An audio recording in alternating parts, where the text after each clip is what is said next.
Mike Radich here, and I'm now joined on the phone by Strikeforce Bantamweight Alexis Davis. Alexis, how are you?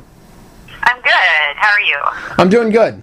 Alexis, you got a fight coming up on July 28th at Invicta 2. How's training been going for the fight? It's going awesome. They're definitely keeping me pretty busy. I'm actually in between training right now. You changed camps. You're now training in California, correct? Yes, I'm a West Sider now. So I've been training out here since about April. Are you just training with Cesar Gracie's team, or are you bouncing around? What exactly is up? Well, I've been training under Gracie Fighter and their affiliates. I've been going out and doing stand-up down at CSA in Dublin. I've been training mainly my jiu-jitsu at the academy at Pleasant Hill, as well as going down to San Ramon Ultimate Fitness and working, my Muay Thai and wrestling, and just making sure that I'm keeping busy. Your opponent, Hitomi Akano, what are your thoughts about her? She's a veteran of the sport. She's been around and been in the game for a long time, a lot longer than most fighters. So she brings a lot of experience to the table. So it's an honor to fight her. She's had a lot of great opponents and a lot of great wins, and she has great jiu-jitsu, and I can always respect someone who has a good ground game. Yeah, just looking at her record, all of her wins that have been finishes are by submission. She's never been submitted, so it kind of looks on paper like she's going to try to get this fight to the ground. Is that what you're kind of anticipating going into the fight, that she's going to try to get it to the ground as soon as possible? That's what I'm kind of assuming. You never know. She could have been working on her stand-up this whole fight, but right. That's what I kind of think that she's going to do, and that's fine with me. I've been working a lot on my stand-up, and I'm constantly working on my ground game, so it's a win-win situation for me. You were at the first Invicta fight. You were cornering Sarah Schneider. Yeah, I'm sorry I couldn't get that out. Tongue twisters. Yeah. But what are your thoughts on the organization? Because I've heard nothing but good things. Yeah, I was just saying they run the event like they've been doing it for years. This is only their second show, but it's run very smoothly. Well, at least what I can see from my end, they even talking to the other fighters when I was out there, they treat them very well. They're very professional on how they kind of organized and kind of get everybody through with minimal amount of stress. So it's especially for a lot of fighters to deal with an organization like that. This is your second time fighting on an all-female card. Back in 2008, you were on a card, Fatal Femmes. Compare the two. How's it different from one another, the way they're running the shows? I mean, obviously, it's the sport's a little bit bigger than it was back then, but just a small thing. It's just the way they kind of organize things. They kind of set everything up and kind of kept everything in line with the way Invicta has run things through, and they're kind of on top of a lot of the fighters already to make sure we have our medicals in and make sure keep close to weight, and it's even getting flights out and everybody organized on time. It's run very well. Your last fight was against Sarah Kaufman. It was a very exciting fight. It was a majority decision. One judge had it scored a draw.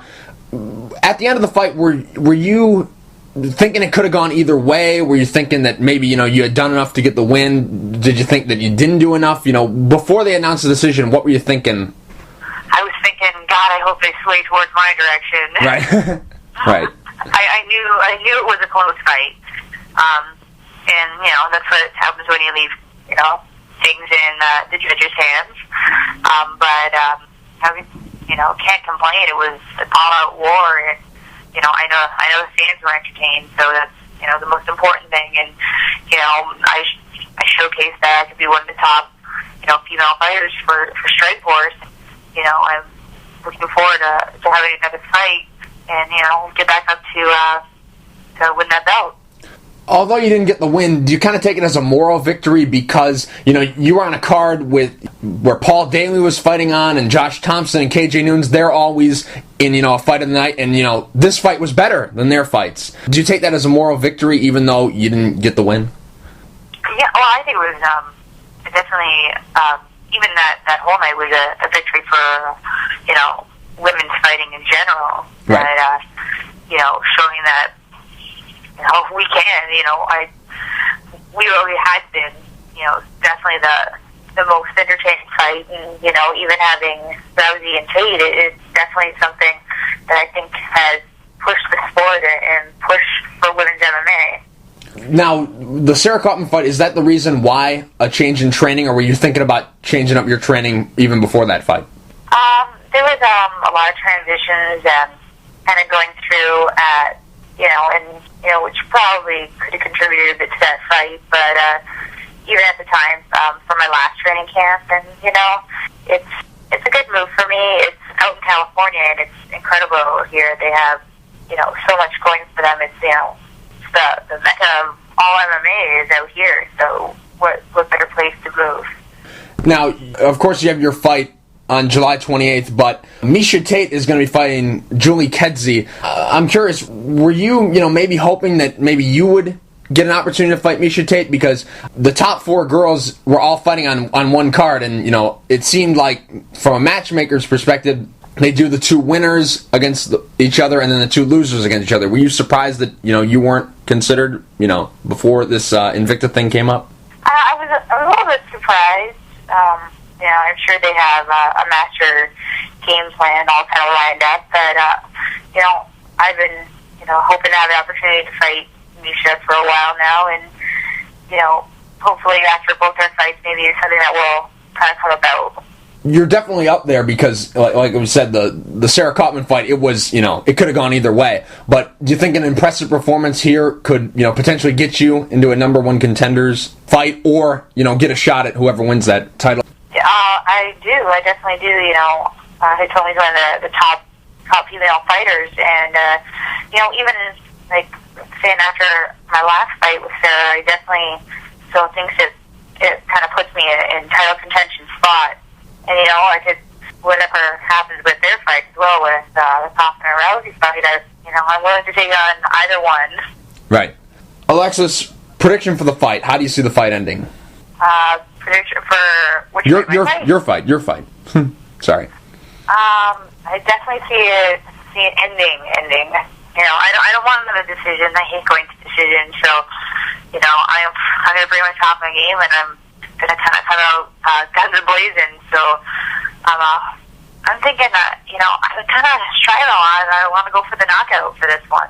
Alexis, real quick before I let you go, do you have any sponsors you would like to thank, and is there anything you'd like to say to the fans? Oh, yeah. Hold on, I got my list here. I they're laughing at me because I have a whole list of sponsors. Okay. I have to thank. Okay. I want to thank Planny's Watches, 7AD, Training Mass, Lexani, Bloody Knuckles, Fight Twisted, Tussle Fight Gear, Fight Chicks, Brawl Base, One Coconut Water, Split Lips. Thanks to the guys out at Max Muscle and Anion for keeping my weight in check, and Clench custom mouse guards and orange photos. Alexis, thank you for taking the time to talk. I really appreciate it. Good luck July 28th at Invicta 2 against Hitomi Akano. Oh, thank you very much. And, follow me on Twitter too, guys. If anybody gets a chance, check it out. It's Alexis Davis MMA. Thank you so much for having me on.